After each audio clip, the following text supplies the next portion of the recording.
Sejarah orang rantai di tambang batu bara Ombilin dikisahkan ulang lewat wayang Sawah Lunto. Lantunan bunyi gamelan terdengar bersahutan dengan sorak-sorai para remaja di Sanggar Karawitan Bina Laras, yang terletak di Sawah Lunto, Sumatera Barat, pada akhir Agustus silam. Mereka sedang belajar memainkan alat musik tradisional Jawa tersebut untuk mengiringi pertunjukan seni wayang Sawah Lunto. Berbeda dengan seni wayang kulit yang kerap kali menjadikan kisah Mahabharata dan Ramayana sebagai landasan ceritanya, wayang Sawah Lunto menceritakan sesuatu yang berbeda, kata pemilik Sanggar Karawitan Bina Laras, Sajiman. Hal yang sangat berbeda yang kami sajikan di sini adalah wayang Sawah Lunto menceritakan tentang sejarah orang rantai, ujar Sajiman kepada wartawan Halbert Caniago yang melaporkan untuk BBC News Indonesia, Kamis 29/08. Orang rantai adalah sebutan bagi ribuan rakyat Indonesia didatangkan dari luar Pulau Sumatera, seperti Pulau Jawa dan Sulawesi, untuk bekerja sebagai buruh paksa di lubang-lubang tambang batu bara milik pemerintah kolonial Hindia Belanda di Ombilin, Sawah Lunto. Pria berusia 68 tahun itu kemudian menunjukkan sebuah kotak berwarna hitam di ujung teras rumahnya yang terletak di daerah Kampung Durian, Kecamatan Barangin, Kota Sawah Lunto. Ia membuka kotak itu dan mengeluarkan satu persatu isi kotak tersebut, satu set wayang Sawah Lunto dengan berbagai tokoh. Dia kemudian menyusunnya di atas selembar kain hitam. Ini namanya wayang Samin Suro Sentiko, katanya sambil mengangkat salah satu wayang. Tokoh wayang itu tampak bertelanjang dada dengan hanya mengenakan celana selutut. Tubuhnya tampak kurus sementara rantai mengikat kedua kakinya. Samin Suro Sentiko ini tokoh utama dalam wayang Sawah Lunto ini, ujar Sajiman, sambil membersihkan wayang tersebut dengan selembar kain. Tokoh wayang ini merujuk pada sosok Samin Suro Sentiko, pelopor ajaran Saminisme di Blora, Jawa Tengah, yang mengobarkan semangat perlawanan terhadap Belanda dalam bentuk lain di luar kekerasan, menolak membayar pajak dan menolak segala peraturan yang dibuat pemerintah kolonial. Dia kemudian ditangkap oleh Belanda, dipenjara di Nusa Kambangan, lantas dibuang ke Sawah Lunto bersama 7 pengikutnya. Selama masa pembuangannya, dia disebut pernah menjadi kepala salah satu tambang batu bara.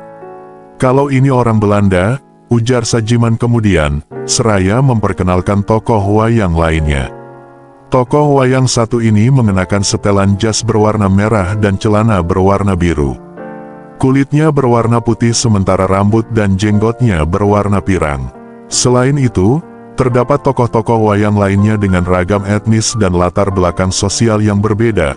Mereka mewakili orang-orang yang berperan dalam sejarah tambang batu bara di Ombilin, para mandor, pekerja, tuan besar mandor, hingga tokoh perempuan Minang yang dinamai Bundo Kanduang.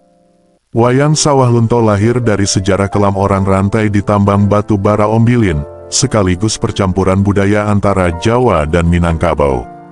Inilah yang membedakannya dengan wayang lainnya di budaya Jawa. Bagaimana sejarah orang rantai di Sawah Lunto? Pada 1867, seorang geolog Belanda, William Hendrik de Graaf, ditugaskan oleh Gubernur Jenderal Hindia Belanda waktu itu, Peter Mijer, untuk melakukan penelitian kandungan mineral di pedalaman Sawah Lunto. Sawah Lunto yang berjarak sekitar 115 km dari ibu kota Sumatera Barat, Padang, berada di lembah sempit di sepanjang pegunungan Bukit Barisan, yang dikelilingi oleh beberapa bukit, yaitu Bukit Polan, Bukit Pari, dan Bukit Mato. De Graaf menemukan adanya cadangan batu bara berkualitas tinggi di bawah permukaan tanah saat melakukan survei geologi di daerah tersebut.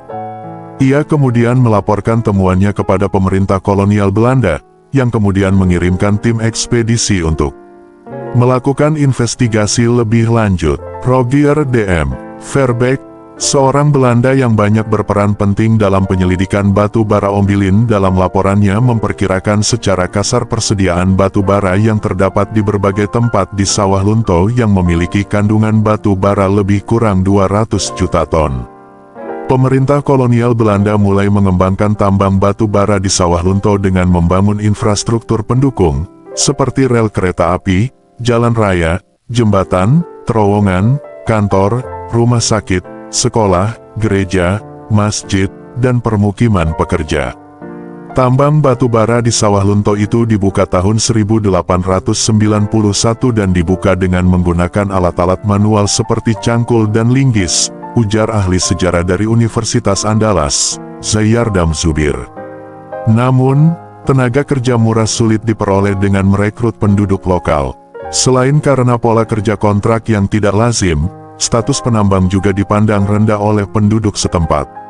Selain itu, kepadatan penduduk yang rendah di daerah tersebut dan tersedianya peluang ekonomi lainnya memperkuat posisi tawar penduduk lokal. Penulis buku Pertempuran Nanta Kunjung Usai, eksploitasi buruh tambang batubara Ombilin oleh kolonial Belanda tahun 1891 sampai tahun 1927 yang diterbitkan pada 2006 itu mengungkapkan pemerintah Hindia Belanda, melalui perusahaan yang mengelola tambang Ombilin, kemudian mendatangkan buruh tambang dengan dua cara, yakni buruh paksa-paksa dwangarbeiders dan buruh kontrak kulis, ada juga buruh bebas vrijarbeiders. Untuk mendatangkan buruh itu sulit karena harus diambil dari kampung-kampung miskin di daerah Jawa itu dan dibawa ke Sawah Lunto dan biayanya sangat tinggi. Yang paling murah biayanya adalah buruh paksa itu. Lanjutnya, buruh paksa diambil dari orang-orang hukuman di berbagai penjara di Sumatera, Jawa, dan Sulawesi. Buruh kontrak didatangkan dari Penang, Singapura, dan Jawa. Buruh bebas berasal dari penduduk Minangkabau. Para buruh paksa dibagi menjadi dua kategori, tahanan politik dan penjahat biasa. Kelompok pertama adalah orang-orang yang memberontak terhadap pemerintah kolonial, yang karenanya mereka dianggap berbahaya, seperti Samin Surosentiko. Sementara kelompok kedua adalah orang-orang yang telah dijatuhi hukuman, bahkan terkadang beberapa kali, karena melakukan kejahatan seperti pembunuhan berencana, atau pencurian. Mereka dibawa dari penjara Glodok dan Cipinang di Batavia, sekarang bernama Jakarta. Di kemudian hari, buruh paksa ini lebih dikenal dengan sebutan orang rantai karena rantai membelenggu kaki dan leher mereka. Sementara buruh kontrak dan buruh bebas dapat bekerja secara leluasa. Tujuan kakinya dirantai itu agar mereka tidak bisa melarikan diri. Meskipun ada juga kasus-kasus orang rantai yang melarikan diri, ungkap Zayardam. Dalam bukunya, Zayardam mendeskripsikan ribuan orang ini dipekerjakan secara paksa, tanpa upah yang layak dan perlakuan tidak manusiawi lainnya. Mereka disiksa, dirantai dan dipaksa bekerja tanpa mengenal waktu. Mereka terpaksa tinggal di tangsi-tangsi milik Belanda, dan diberi upah sangat rendah. Mereka diberlakukan secara sewenang-wenang dengan kewajiban kerja paksa, tetapi tidak mendapatkan imbalan yang semestinya. Dengan kaki dirantai dan dikawal oleh pasukan bersenjata, mereka digiring untuk menggali batu bara di lubang penggalian. Zayardam merinci, buruh paksa mendapat upah paling rendah dibanding golongan buruh lainnya, mereka juga paling menderita. Misalnya, pada tahun 1905 buruh paksa mendapat upah 18 sen, buruh kontrak 32 sen dan buruh bebas 62 sen. 25 tahun sesudahnya, pada 1930, upah yang didapat buruh paksa tak banyak berubah, sebanyak 25 sen untuk buruh paksa, 50 sen untuk buruh kontrak dan 70 sen untuk buruh bebas. Kesenjangan itu memicu konflik di kalangan buruh, kata Zayardam. Sebagai contoh, ketika terjadi pemberontakan pada 1927, buruh paksa banyak ikut dalam pemberontakan itu. Keterlibatan buruh disebabkan oleh perlakuan tidak manusiawi yang mereka terima dari orang-orang Belanda ketika bekerja pada tambang batu bara Ombilin, tulis Zayardam dalam bukunya. Latar belakang hidup mereka sebagai pembunuh, pemberontak, dan perampok, membuat mereka diawasi secara ketat. Meski demikian, tercatat sejumlah buruh paksa berhasil melarikan diri. Buruh paksa akan dihukum cambuk jika mereka melarikan diri, melalaikan pekerjaan, ikut serta dalam protes terhadap mandor mereka, atau berkelahi dengan pekerja lain atau dengan mandor. Eman Erwiza dalam penelitiannya yang diterbitkan pada 1999, Miners, Managers and the State, A Sociopolitical History of the Ombilin Coalmines, West Sumatra, tahun 1892 sampai tahun 1996, menyebut para buruh paksa yang kuat secara fisik ditugaskan untuk melakukan pekerjaan yang lebih berat seperti membawa kayu untuk membuat penyangga, memotong batu bara, dan menarik kereta pengangkut batu bara. Mereka yang lemah secara fisik ditugaskan untuk melakukan pekerjaan yang ringan seperti penjaga barak, atau merawat sesama narapidana, yang terakhir ini terutama pada tahun-tahun awal eksploitasi ketika perusahaan tidak memiliki tenaga medis yang memadai. Pada tahun 1896 jumlah buruh adalah 1.234 orang, semuanya adalah buruh paksa. Seiring dengan bertambahnya jumlah tambang, jumlah total tenaga kerja juga bertambah. Pada tahun 1921 jumlah buruh meningkat menjadi 11.046 orang, yang sebagian besar adalah buruh paksa dan buruh kontrak. Perusahaan lebih memilih merekrut buruh paksa daripada buruh kontrak karena biaya pemeliharaannya lebih murah dan produktivitasnya lebih tinggi daripada buruh kontrak. Orang rantai yang dibuang di sawah Lunto dan bekerja sebagai pekerja paksa tambang batu bara di sana, kemudian beranak pinak dengan sesamanya dan warga asli sawah Lunto. Suryanto adalah generasi keempat dari orang rantai. Saya sekarang sudah cicit dari orang rantai. Kakek dari ayah saya adalah orang rantai, ujar pria berusia 60 tahun tersebut. Kakek buyut saya memiliki nomor di tangan sebelah kanan dan ada tato dengan tulisan di bagian dahinya dan nama kakek buyut saya itu Sarmadi, tuturnya kemudian. Suryanto mengaku kakek buyutnya berasal dari Pekalongan, Jawa Tengah, dan tiba di sawah Lunto pada 1912. Dia kemudian dipekerjakan secara paksa oleh pemerintah Hindia Belanda di tambang batu bara Ombilin, yang diklaim sebagai tambang batu bara terbesar di Asia Tenggara. Buyut saya pernah cerita ke kakek dan saya mendapatkan ceritanya dari ayah saya bahwa orang rantai ini dibawa dari berbagai macam daerah, kata Suryanto. Mereka belum dirantai dan dibawa dengan paksa, dirantainya saat sampai di sini. Para pekerja dirantai di bagian kaki agar mereka tidak melarikan diri dan dipaksa untuk menggali batu bara di perut bumi sawah Lunto.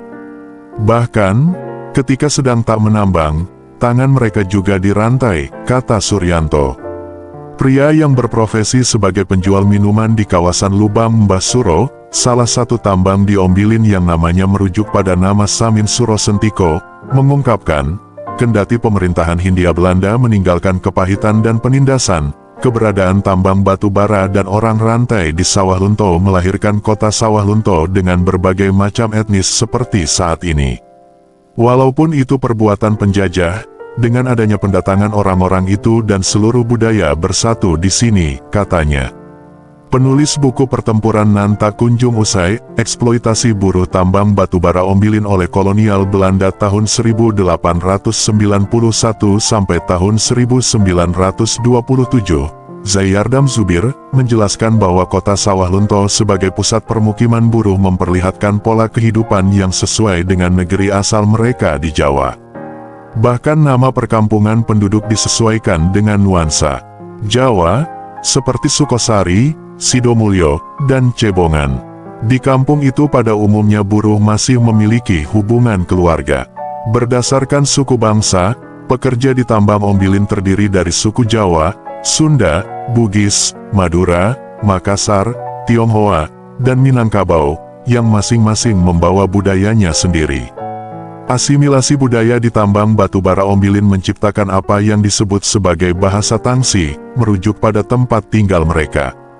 Bahasa Tangsi merupakan percampuran antara bahasa Indonesia, Jawa, dan Minangkabau. Bahasa ini diperkirakan lahir karena adanya peleburan budaya pada masa pemerintahan Hindia Belanda di sawah Lunto. Bahasa yang digunakan oleh para pekerja tambang untuk berkomunikasi ini kini masih lestari. Bahkan, bahasa ini digunakan dalam pagelaran wayang sawah Lunto. Pertunjukan wayang kulit telah ada di sawah Lunto sejak tahun 1901, dibawa dari Jawa oleh pemerintah Hindia Belanda untuk menghibur para pekerja tambang. Kisah yang ditampilkan saat itu adalah epos Ramayana dan Mahabharata. Pemililek Sanggar Karawitan Bina Laras, Sajiman, menuturkan keterlibatannya dalam pembuatan film tentang orang rantai pada 2007 silam mencetuskan ide untuk menceritakan kisah penjajahan terhadap orang rantai dalam seni pertunjukan wayang. Pada 2009, pria pensiunan PT Bukit Asam ini bersama pegiat kesenian lainnya, Sriyanto, melakukan kajian tentang cerita dan tokoh yang akan dibawakan dalam wayang Sawah Lunto. Terhitung tahun 2009 itu mulai dari cerita dan seluruh tokoh wayangnya ada, terrealisasinya pada tahun 2011, lanjutnya. Pada tahun 2011, dosen Universitas Seni Indonesia, ISI, Padang Panjang itu mulai mendesain wayang Sawah Lunto. Yang pertama saya desain itu adalah gunungannya. Saya terinspirasi untuk mencerminkan ikon Sawah Lunto seperti gambar Marawa, rumah gonjong dan orang rantai yang bekerja di tambang batu beserta PT Bukit Asam saat ini yang merupakan simbol dari perusahaan batu bara, katanya. Dalam wayang Sawah Lunto, Sriyanto mengungkapkan dirinya melakukan riset dari berbagai sumber seperti buku dan keterangan-keterangan dari masyarakat tentang orang rantai. Pada 2010, dia mulai memamerkan cerita yang telah dibuat selama setahun lebih bersama pegiat kesenian yang lain, termasuk Sajiman.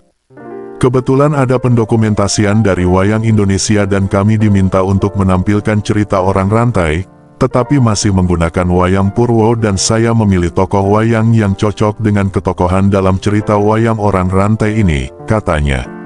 Setelah gunungan selesai dibuat, selanjutnya ia mulai mencari gambaran William Hendrik de Graaf dari berbagai literatur, seperti buku dan artikel di internet. Dia juga mulai merancang desain wayang tokoh utama, Samin Surosentiko.